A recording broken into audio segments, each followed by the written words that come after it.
astrologer and prophet John Hogue, the Donald is primed and ready to negotiate his biggest, most fantastic, most challenging, most stupendous deal yet, convincing a majority of American people to vote the Trump for president. Can he make the deal of a lifetime, or will the Republican Party say to him, "You're fired"? John Hogue is a renowned expert on the prophecies of Nostradamus and other prophetic traditions. He is the author of 600 articles and 35 books spanning 20 languages. He has predicted the winner of every presidential election since 1968, giving him a remarkable 12-0 batting average. His webpage, HogueProphecy.com. Please welcome John Hogue. Hey, John, how's it going? Oh, it's going good. Welcome to the engine room, the USS Hogue Prize. It's Christmas 24/7. It is. It's just like what Graham Chapman and Monty Python said. Every day is Christmas in heaven. Well, okay. That means presents. I like it. I like it. So you came out with a new book, which is timely, about Donald Trump and his potential of being elected president. And I have to tell you, I have this weird fascination with him. And I think many Americans do. And I'm glad you came forward with information about him, because there's what you see on the outside and you don't really know what to do with him. Because he really doesn't fit into any box anywhere. It's true. He's when I started this book, I thought I was going to just write a 12,000 word little ebook on the astrology, as I was going to do for Hillary Clinton and other people who might get to the end. But then it just dawned on me intuitively that Donald Trump was not a joke. He really is sincere about running for president this time. And then I looked into his astrology, and the little 12,000 word book became a 47,000 word book. And it just was a fascinating journey into a Gemini genius.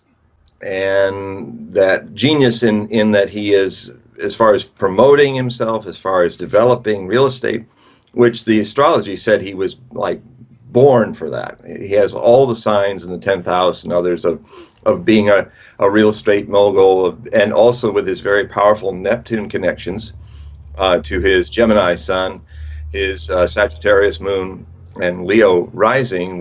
He's got a Mars right on the Leo rising, which is also in the 12th house.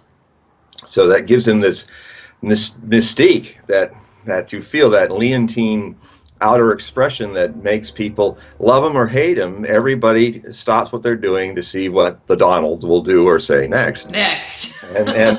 And also at the same time, if you've noticed how when he is in the midst of a very social situation, which of course is what Gemini thrives in, he's very aloof. He's always kind of separate from everyone. He's like alone, and that's that 12th house Mars. It's a very aloof, mysterious mystique about him, even when he's being vulgar. And I tried to. What I found was an awful lot of very positive things in his chart. Well, before we really get into his chart, maybe you can talk a little bit about the Donald that we know today. I mean, we know that he was into real estate and TV, but could you kind of go into a little bit of his history that kind of brings him up to this point today? Well, he was born in Jamaica, New York, Jamaica. So no birther issue here. And he was born, I think, in 1946, so he's part of the baby boom generation. He grew up in Queens, and his father was a developer of public housing. And he always had a dream of going to Manhattan and trying his luck there. His father was dead set against it and thought it was too competitive an area. They'd eat him alive. But he got his amount of money when he came to his seniority, and his maturity, and he went and struck for Manhattan. And what he ended up doing is he, I think, currently has around 22 buildings in the most competitive, hardest real estate market in the world. I think he owns and builds more buildings than anybody else in Manhattan right now. And you know, he has, and as astrology will show, an almost mediumistic ability to sense when a deal is good, when a deal is going to go bust, even if the details don't empirically show that a deal. He had one deal he was going to do where it looked like everything was fine, but he just one day said, "Nope, I'm not going to do this. There's something wrong with this deal." And people thought he was nuts. 2 weeks later, the whole thing collapsed, and he was out of it.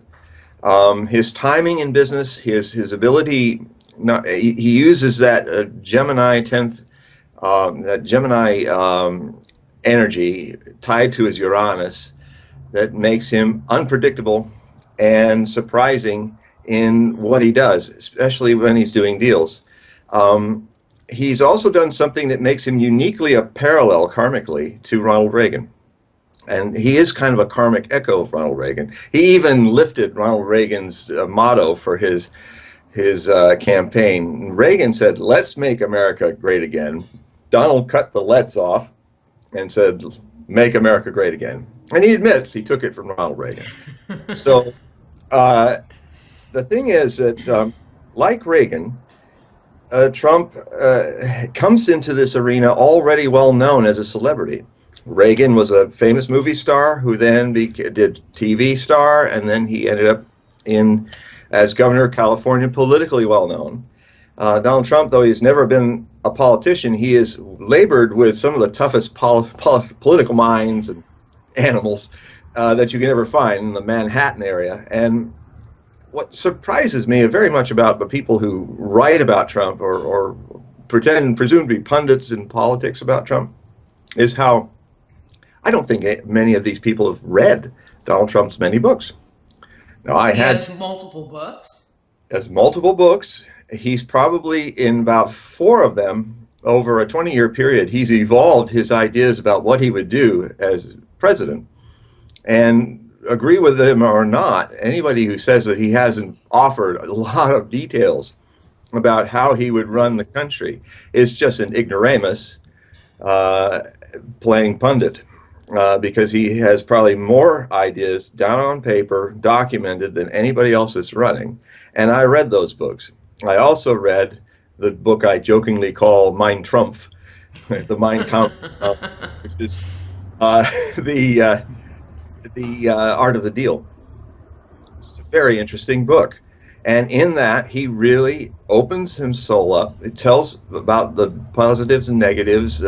He talks a lot about what happened, how deeply he was touched by his brother's death from alcoholism.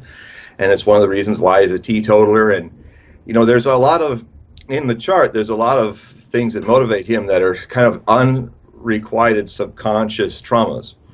And the death of his older brother was something he still hasn't gotten over.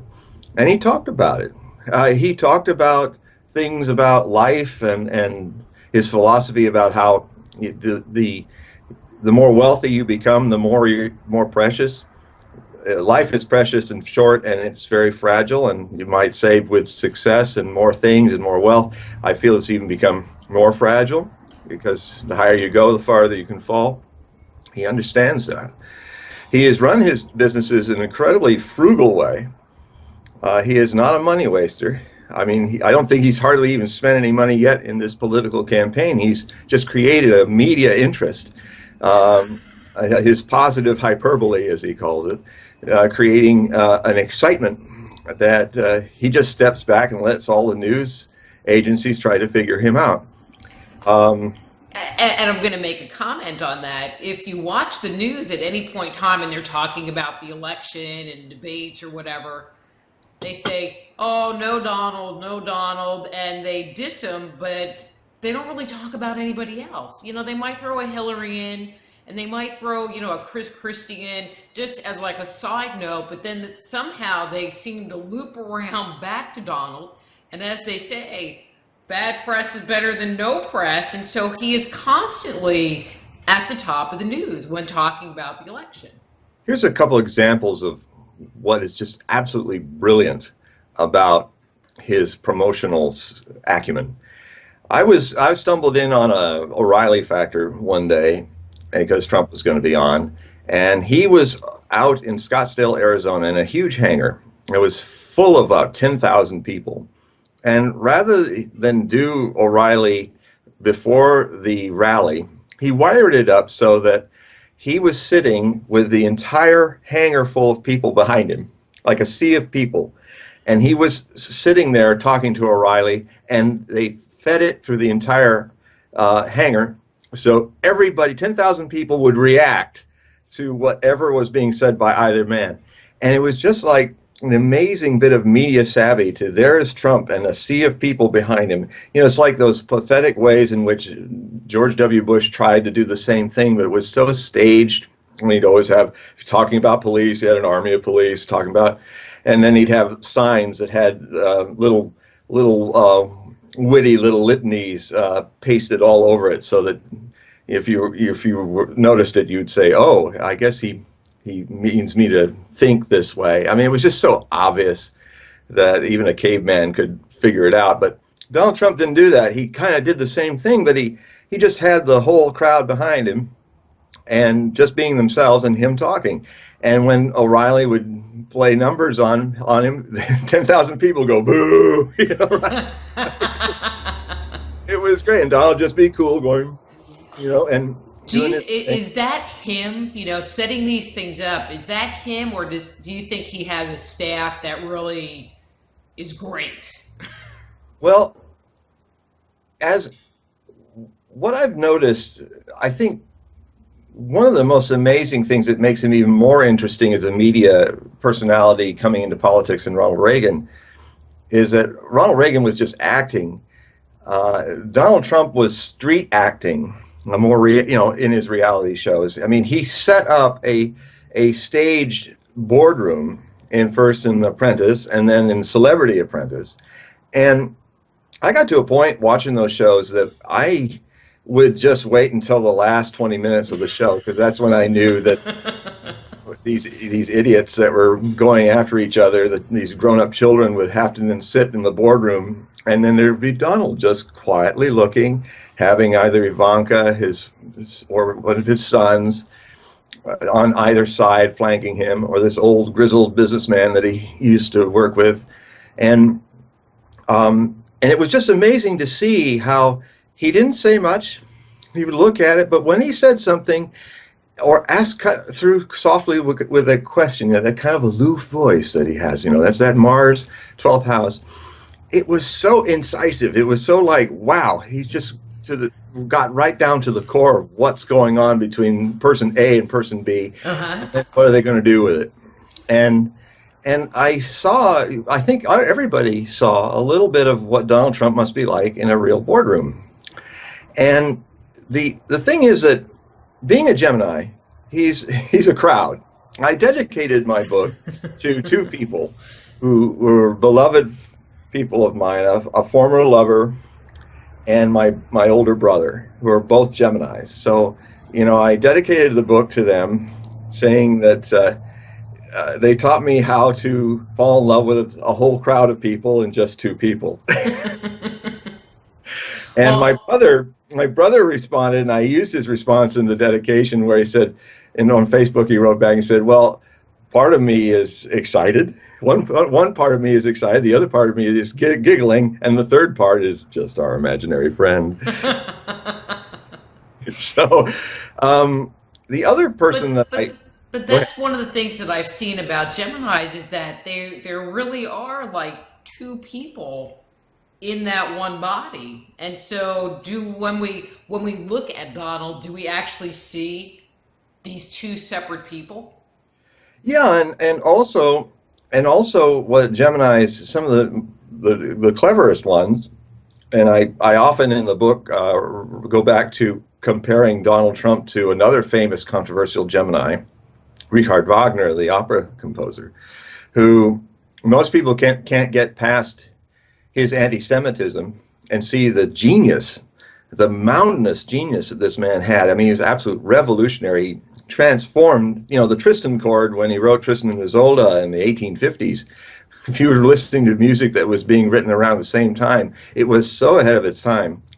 A lot of people said that the Tristan chord was like the first chord of the modern classical music age. So the man was Marshall McLuhan. Everybody talks about him and his multimedia concepts, but Wagner wrote a piece in the 1850s, predating him by 100 years, which foresaw the whole idea of multimedia. He called it Gesamtkunstwerk, the total artwork, where he would apply different disciplines of the arts to make one whole package. So he was as far as media, he was a prophet as well as an opera singer, an opera composer and librettist, conductor. Maybe that's the other thing Geminis have.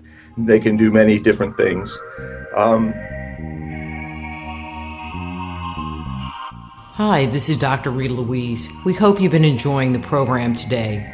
If you'd like to hear more from this guest or other guests we've had on the show, please visit www.justenergyradio.com.